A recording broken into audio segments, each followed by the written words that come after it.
Swayam Prabha. Digital India. Educated India.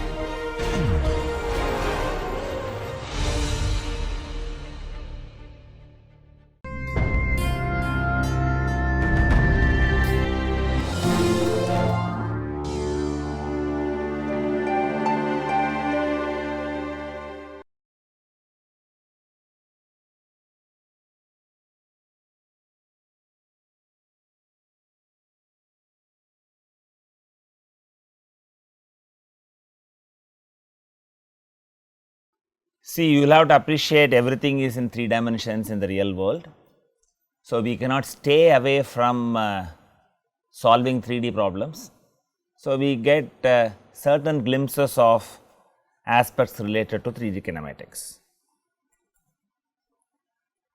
See, one of the important concepts that you need to focus is to appreciate what happens to finite rotations.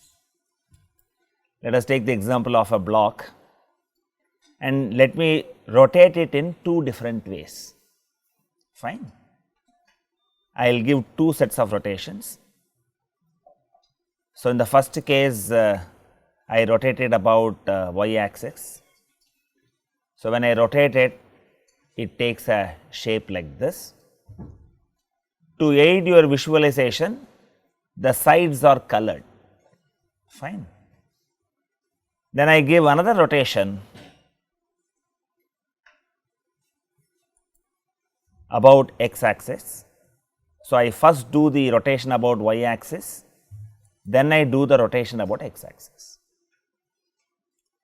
So, whatever is the original object here, finally it takes a shape like this. These are like finite rotations. Okay. The next step what I am going to do is, let me reverse these rotations and see what happens. I have the same object here. Now, I rotate it first in x,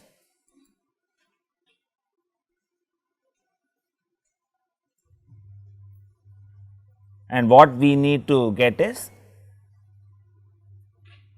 even though I change the rotation, you may want the final answer to be identical.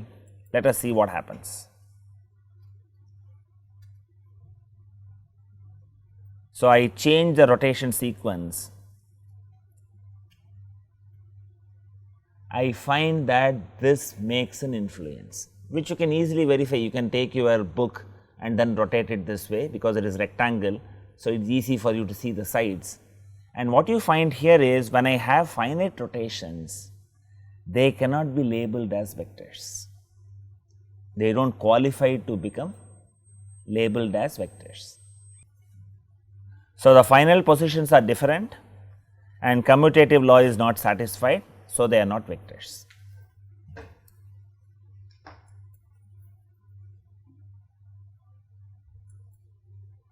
And let us look at infinitesimal rotations. I have a 3-dimensional body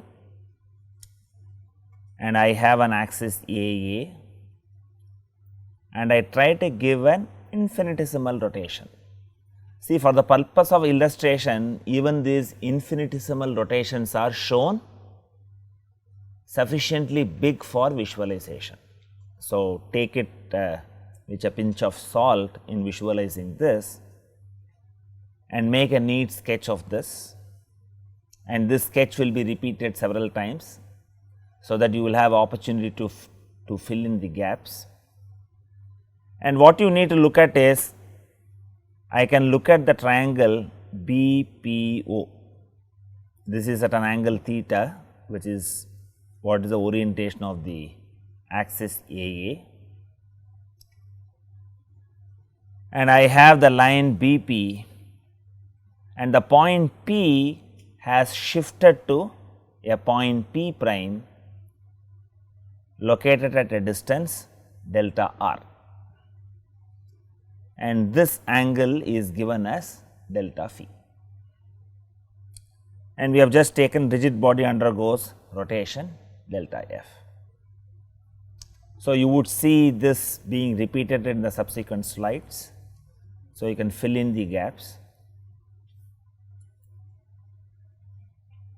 and this is what is mentioned. Consider a rigid body with point P which has a position vector of r from the reference xyz axis. I have xyz axis, I have the position vector r.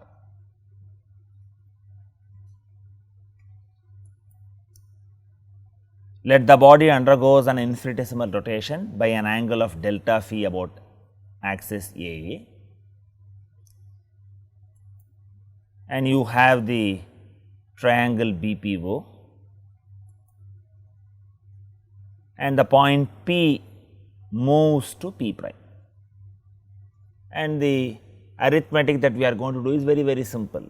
We all know how to find out the incremental change, express it in the mathematics and try to figure out whether we can argue that delta phi can be labeled as a vector.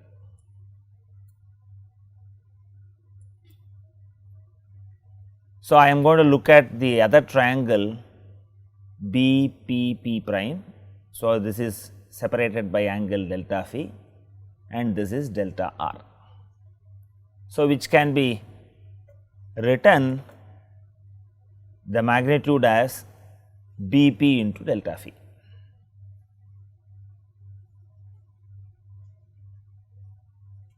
So, r delta phi would be the distance of this, and the distance is BP, and I can get BP from the other triangle. I can get BP from other triangle. We have the interrelationship.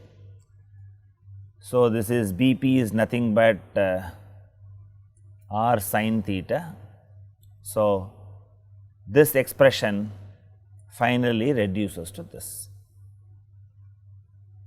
I have delta magnitude of delta r is equal to magnitude of r multiplied by sin theta delta phi.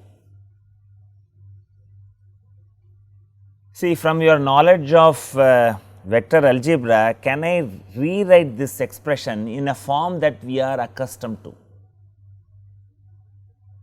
And for that I need to make one small assumption to start with.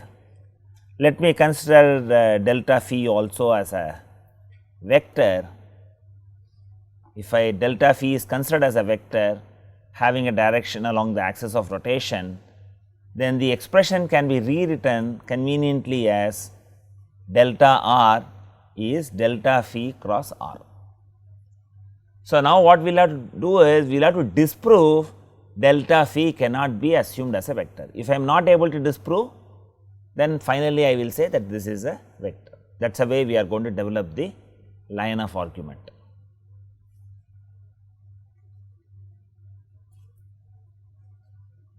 As delta phi tends to 0, the relation becomes more exact, and what you need to keep in mind is, if you have a physical quantity that has a magnitude and direction, you cannot label that as a vector. It should also satisfy the commutative law. Only if it satisfies the commutative law, you can label that quantity as a vector. For me to do that, I should not stop with one infinitesimal rotation, I should also give another infinitesimal rotation and see what happens to the body. So, that whichever way I do the rotation, I must get one unique answer. That is the meaning of your commutative law. Okay. But this animation is meant for one angle of rotation. I have not simulated it for two angles. So, here I am going to give two arbitrary small but finite rotations represented by vectors delta phi 1 and delta phi 2. You should still treat it as infinitesimal rotations only. For the first rotation by delta phi 1, the displacement for point P is, from the strength of what we discussed earlier, you can write it as delta r 1 is delta phi 1 cross r.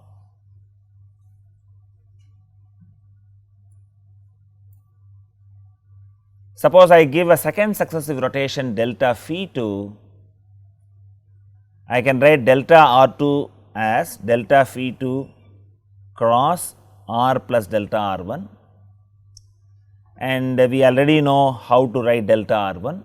Delta r 1 is related like this. So, delta r 2 is now related to delta phi 2 cross r plus delta phi 1 cross r. Now, I do the cross product and then knock off terms that are very small, then I get an expression. What is that I have to do? So, I have to now look at what is the summation of delta r 1 plus delta r 2. We know delta r 1 independently, well delta r 2 we have written down in terms of delta r 1. So, the expression turns out to be like this, and this is fairly simple to simplify.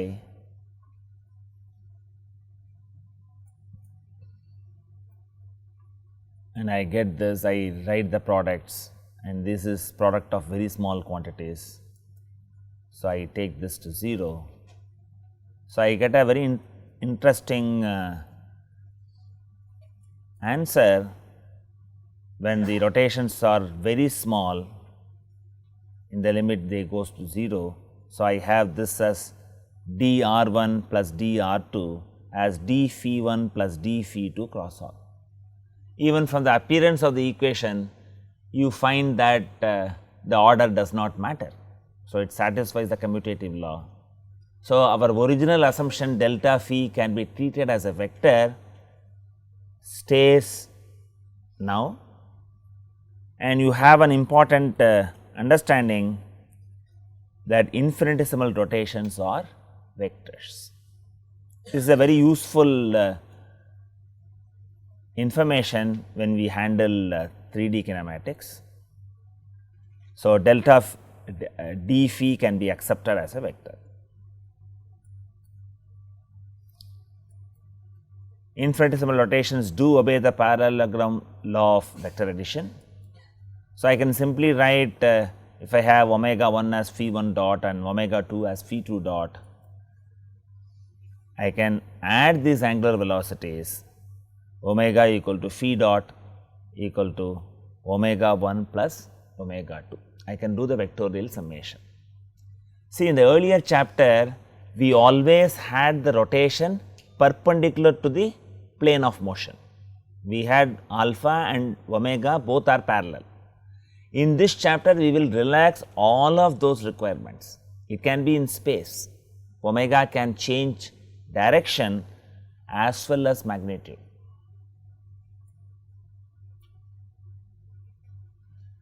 And many of the discussions on translation, curvilinear translation is simply going from 2 dimension to 3 dimension. It does not make much of a difference in those calculations.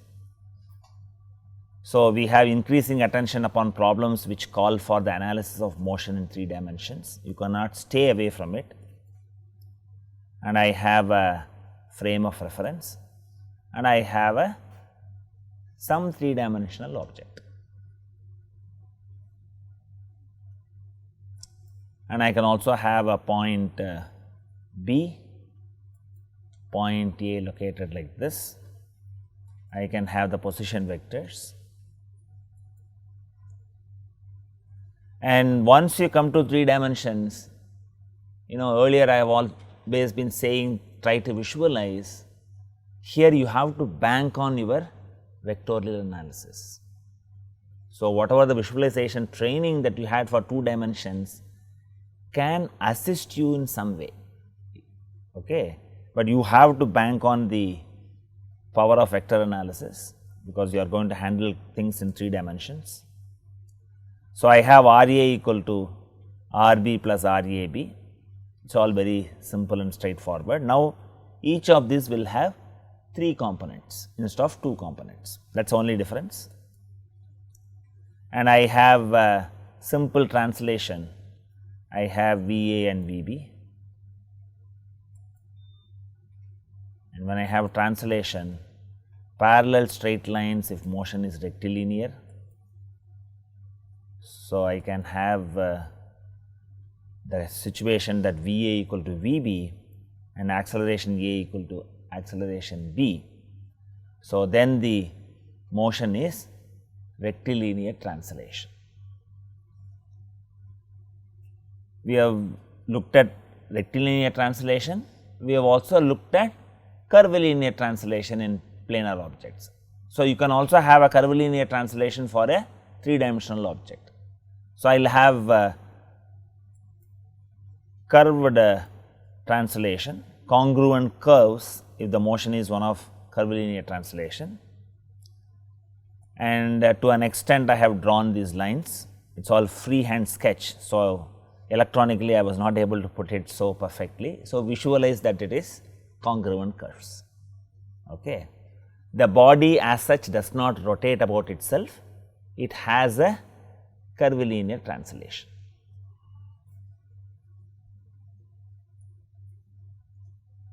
And right from your circular motion, we were looking at fixed axis rotation.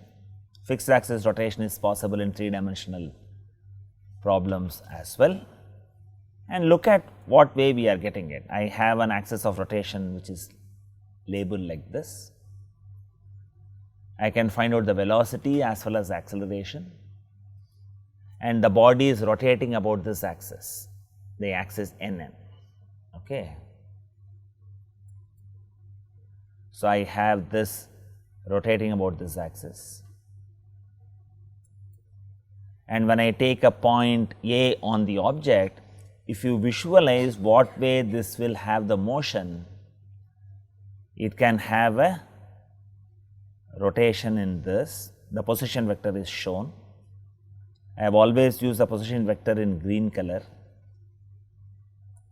maintain that. So, this is how the point will have the motion.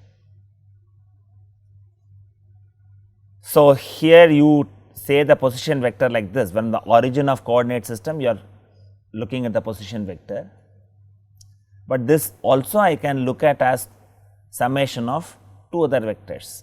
Okay. And like what you have learnt in your simple circular motion, here again V equal to omega cross r, and that will be tangential to the path, V is omega cross r, and I could identify the vector r as consisting of the vector h along the axis of rotation and this radius b. So, when I substitute on this, what happens? R equal to h plus b,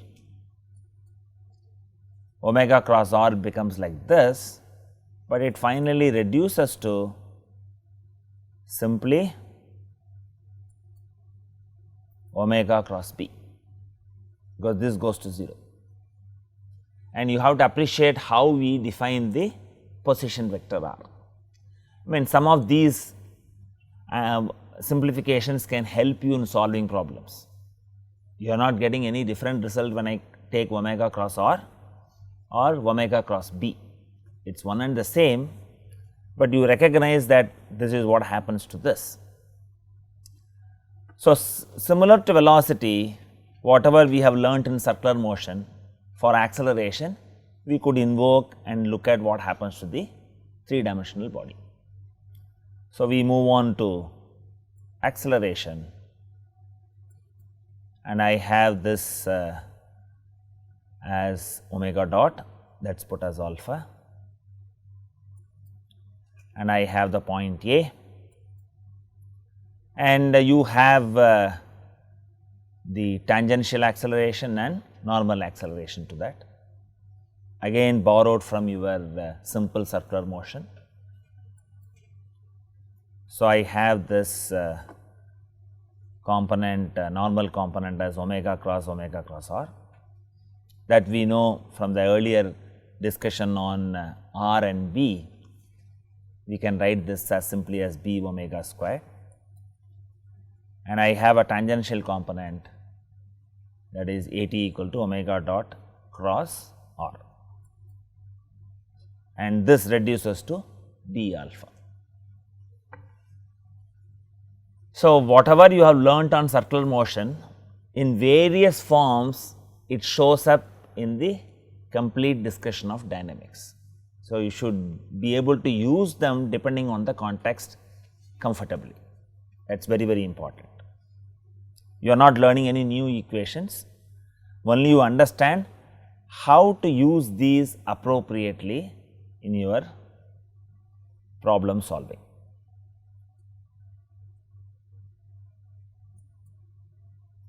And I have the resultant acceleration is like this. I have the normal and tangential components, so I can visualize this. So, it is fairly straightforward.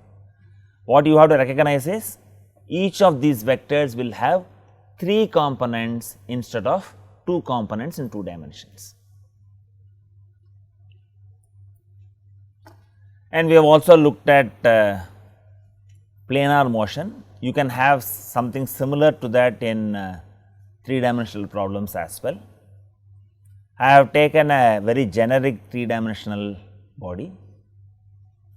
There is no symmetry along the z axis. Okay. So, it is very arbitrary. So, I could have some reference plane, which is usually the mass point plane. So, I have the axis labeled as x, y and z. It is a simplified motion of the 3-dimensional body. In this, what we are really looking at is whatever the motion happens on the central plane, a similar motion takes place on all the parallel planes. Okay. So, you are taking baby steps, you are not bringing in all the complexities of 3-dimensional motion. So, whatever you have learnt in kinematic relations for planar motion, you can invoke here, provided you have parallel plane motion from kinematics point of view. But if you go to kinetics point of view, because I do not have axis is about the z axis, it is not symmetric, the moment equations will be much more complex. It will have products of inertia, I will have I y z and I x z components. Kinetics will be little difficult, but kinematics will be very similar to what we have learnt in the previous chapter. So, whatever happens to this plane happens to the other plane also. This is a simplified visualization of motion. In some practical problems, you could look at this idealization and solve your problem. So, when all points in a rigid body move in planes which are parallel to a fixed plane P, the plane is defined by the like this. What we have studied in plane motion of rigid bodies earlier would apply here. The reference plane is customarily taken through the mass point G. So, these are all handmade sketches. So, you have to visualize that there are difficulties in doing them, but gives you a perspective that we are dealing with a 3-dimensional object which is generic in nature. Okay.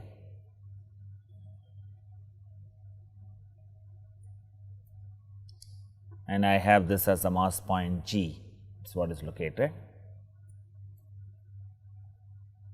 And I suppose when you were kids, you had opportunity to play this single top.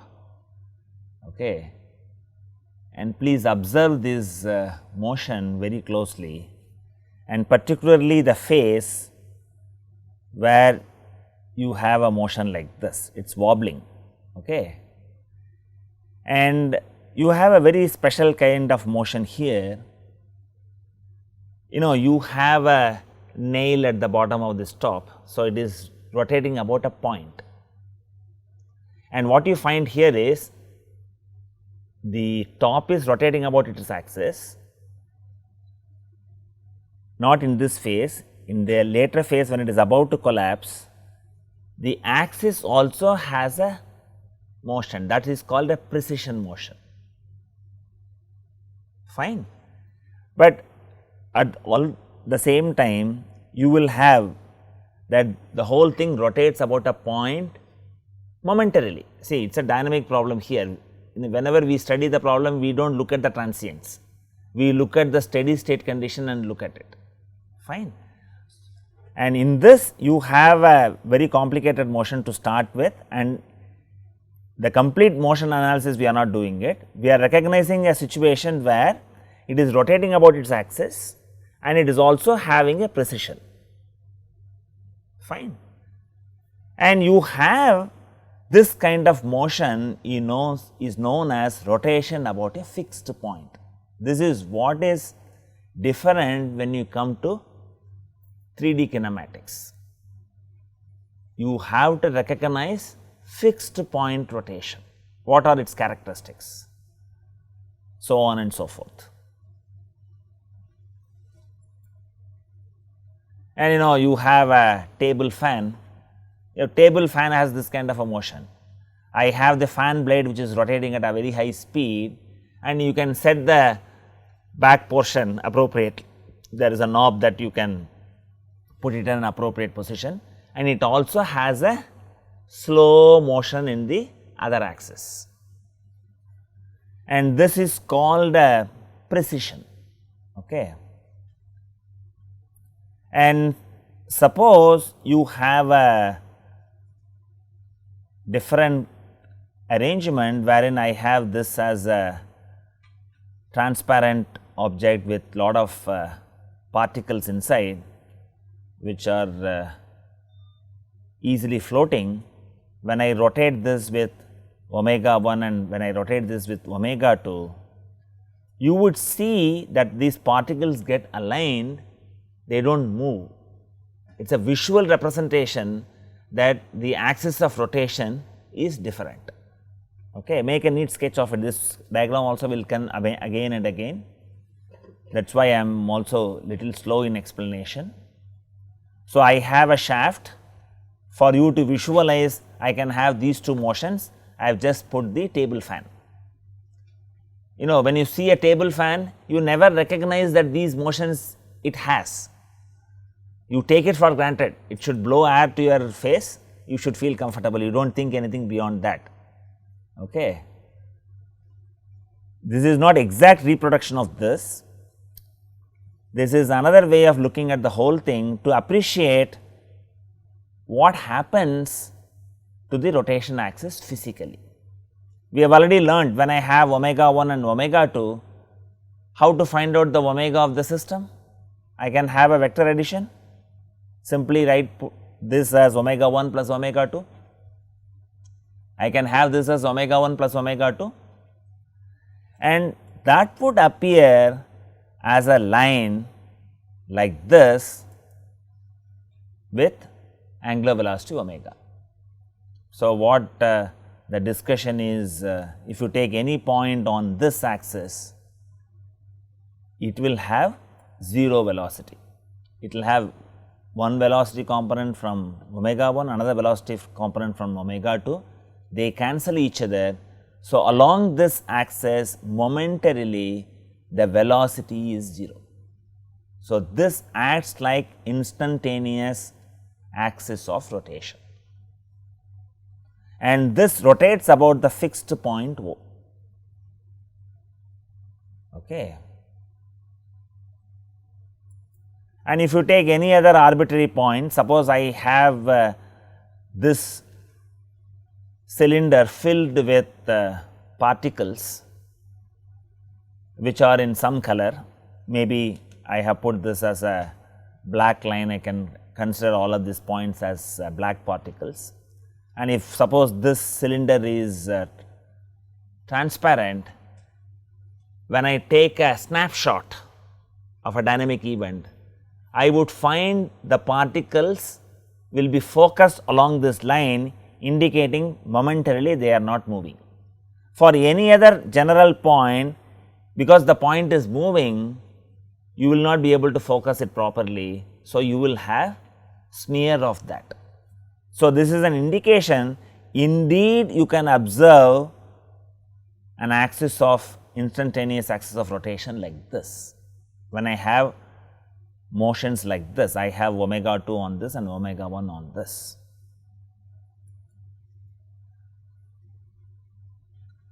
in all other problems in 2 dimensions, we have never had a situation the axis of rotation itself changes. In 3 dimension, the angular velocity vector no longer remains fixed in direction, and this change calls for a more general concept of rotation. This is what makes 3 dimensional motion little more complicated, but if you understand the nitty-gritty details, it is not that difficult to handle. It is quite simple if you follow a systematic procedure. So, what you find here is you can expect an instantaneous axis of rotation. Now, the question is, suppose I visualize what happens to this instantaneous axis of rotation when it has a complete motion, okay. And that is what is depicted in the next slide. You have a concept of body and space cones. So, I have this axis like this. So, this is the axis of instantaneous axis of rotation. All particles in the body are momentarily rotating in circular axis about instantaneous axis of rotation. Fine. So, this is all particles are rotating about this axis, and if you look at this, the rotation axis would change position both in space and relative to the body. So, you have what is known as a space cone and what is known as a body cone for this. And we have taken a situation where the angular velocity remains constant. Fine, I have taken a situation. So, in the top what you saw, the angular velocity was changing. It is a much more complex dynamics which you saw. The top analysis is not simple, okay. And now you can visualize that this axis on the body, it will move like this, and this body cone will roll on the space cone. And in this case, they are simple cones like this, okay.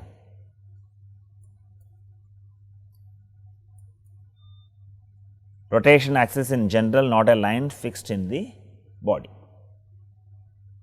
So, this is the fixed point of rotation. So, the relative to the body instantaneous axis of rotation generates a cone called body cone. So, I have a body cone. Now, I am looking of a situation where the angular velocity does not remain constant. We had a situation angular velocity remained constant. Suppose I allow angular velocity to change its magnitude as well as direction. Fine. I would in general have an arbitrary cone like this, and I would have instantaneous axis of rotation generates a space cone. That would be another arbitrary cone like this. The only requirement is that this will roll over on that, okay. So, if I look at this as defining the angular velocity, you could see that the magnitude and directions are changing, okay. And you will have the acceleration tangential to this, and we will have to see how to get this alpha equal to omega dot. How to get this? We would look at a simple case where there is no angular acceleration. We will also look at a case where there are angular acceleration. So, you have a small simple recipe when the situation is simple, and how to handle it in a generic sense. In all the cases, whether I have a simple motion or complicated motion, body cone rolls over the space cone. This is how it happens. And I have a very simple situation here where the angular velocity remains constant. Then I have the cones that we saw earlier. Okay. The body cone and space cones are simple. Space cones are right circular. This happens because of simplicity in the motion. In a generic sense, it can have a complicated situation like this. Okay. So, it is also very interesting to note, in schools you learn, you have the earth which is tilted and it is rotating, and this tilt only causes seasonal change. You do not give a damn to it. It is all school portion, you have to afford to forget it. Okay. And you also have a plane about which this moves around the sun, and what you have to look at is you have equinoxes March 21st and September 23. They do not remain same. Okay. What you will have to look at is, like we have looked at a precision on the top, the earth also has a precision. See, these are all animations artificially made. So, certain aspects are brought out clearly, certain aspects are not brought out. You have to understand that it is not that as if the earth rotation is fully captured, and you can go to this site and then get more details on the comments. Okay. Nevertheless, this is a very interesting information. It provides you certain basic explanation of the complicated motion. Here what is shown is this axis has a precision. See, in the top you saw that it is revolving very fast. Do you know how long that this takes to make one full circle? A mind-boggling figure. It is a very, very, very slow phenomena. It takes about 26,000 years. The precision takes 26,000 years to do, and this results in shifting of equinoxes. And this is shown as the zodiacal signs. That also I think I have another slide which explains. This is how you will perceive your cosmos around you. So, the equinoxes shift. It is a very subtle phenomena. It takes about 26,000 years. That means, how many generations should have observed it to calculate this? Fine. So, it is a very mind-boggling observation, and you also have this is 2000 BC and we are in 2000 AD. Okay. So, it is like this. If you look at the top view, it is like this. So, it will keep changing. All this is very complicated. Fine. This takes about 26,000 years. Let us go back to history, what way people have struggled to understand this. Reforms of European astronomy began in 15th century. Making a calendar is not simple. You saw our academic calendar has gone through a lot of revisions in this semester, and making an actual calendar, it is not a simple task. We take them for granted. We normally take them for granted, and the spring equinox is used to fix the date of Easter, which is 10 days off of the calendar, occurring on the 11th of March instead of 21st, implemented by Julius Caesar in 44 BC. So, whatever the calendar that was generated by Julius Caesar, you cannot use it, you have to keep changing it. Fine. Only that is correct. Fine. So, there was a shift of 10 days. This is what I discussed as shifting of equinoxes. And there were a lot of discussions on how to locate the errors. They had only the calculation by Ptolemy. I said Ptolemy believed in geocentric theory, and he gave a complicated explanation of retrograde motion of planets. And human mind wants complex explanation, not simple ones. Okay.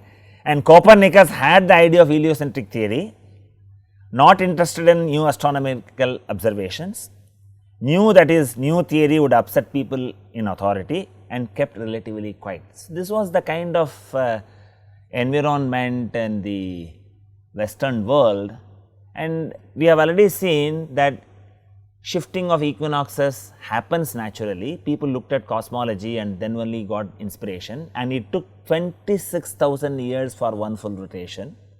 And if you go back to our history, you will be surprised, much before Newton came in 1700 and then explained many of these concepts, you had a record of shifting of equinoxes by Varaha Mihira way back in 500 AD. How they have done it, only God knows. Okay, you have to definitely give credit to the Indian aspect of science. We do not know the methodology that they have followed, but they have definitely made very significant contributions in understanding. So, let us come back to this angular acceleration. So, in the case of rotation in a single plane, the scalar alpha measures only the change in magnitude of the angular velocity. This is what you had learned in your two-dimensional kinematics. We have never looked at that omega changes its direction. We have seen an example of fixed point rotation where omega changes its direction. Okay. In 3D motion, vector alpha reflects the change in direction of omega as well as its change in magnitude. So, it is better to visualize the body cone and space cone.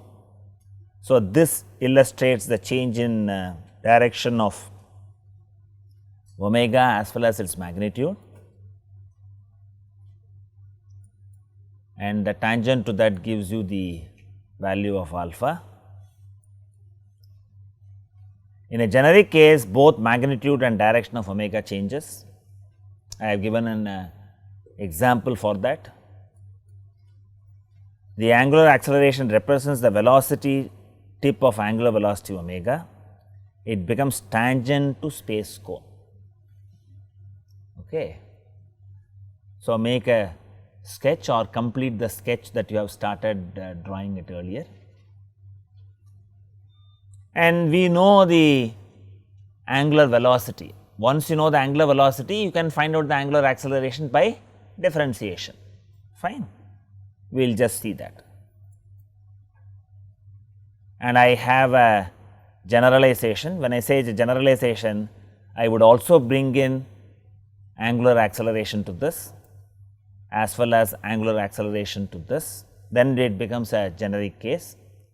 And angular velocity, you know, omega equal to, I have put this as x and z.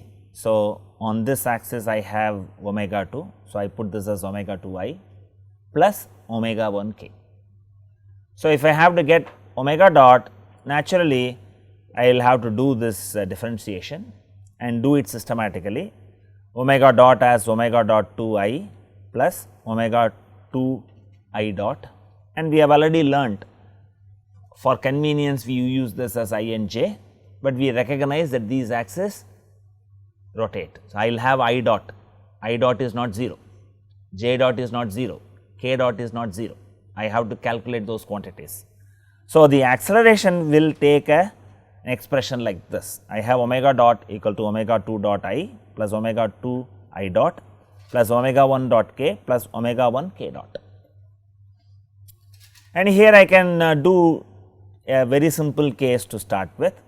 So, when I look at this as a generic case, I have the body cone and space cone like this, which is very generic, which has a very complicated shape. Suppose I have a simpler situation, okay, where I have no angular accelerations, omega 1 dot and omega 2 dot dot 0, people also invoke analogy. I have v equal to r dot, and similarly I can put alpha equal to omega dot, and we have set v as omega cross r. Based on analogy, you also call this as omega cross omega. When the magnitude of omega remains constant, if we let capital omega, in 3 dimension you will bring in this another symbol just for convenience. If you let capital omega stand for the angular velocity with which the vector omega itself rotates, as it forms a space cone, angular acceleration may be written as alpha equal to omega cross omega. This is by analogy. The expression for alpha is based on analogy. In some cases, just to solve the problem quickly, you can invoke this, but the most generic way of doing this is differentiate it and put the I dot and j dot or k dot, whatever that comes into it appropriately and handle it. Okay.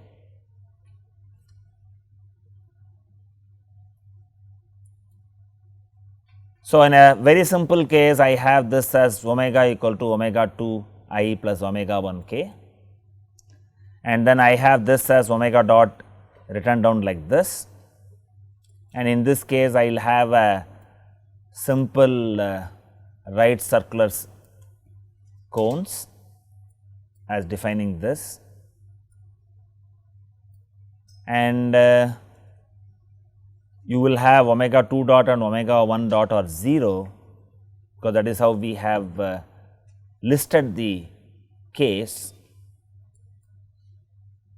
So, which is what is continued here. Okay. I have this, we have learned by analogy I can write it as omega cross omega. So, when I do this, I have omega 1 k cross omega 2 I plus omega 1 k. So, this reduces to omega 1 omega 2 j, and if I have the generic expression, we know that omega 2 dot and omega 1 dot are 0, and we have to look at what is I dot, and we have already learned I dot as can be written as omega 1 k cross I. You go back to your rotating frame of reference, we have expressed it in this fashion also. So, when I invoke this, k dot is 0 because this does not rotate in space, only this rotates. By this route also you get omega 1 omega 2 j. So, you can choose the generic expression. My recommendation is use the generic expression, because you are not making any compromise on your basic understanding. But books also discuss, if the case is simple, rather than going through a circuitous process, simply put alpha based on analogy. So, in this lecture we have looked at infinitesimal rotations can be treated as vectors. Then we have looked at fixed point rotation, a very special case in the case of 3-dimensional analysis. We saw the simple top, we saw that it was precessing. We also looked at how the earth precision has been a point of discussion in astronomy and what was the Indian contribution to that. And we have also learned how to find out the acceleration in a generic sense for fixed point rotation. Thank you.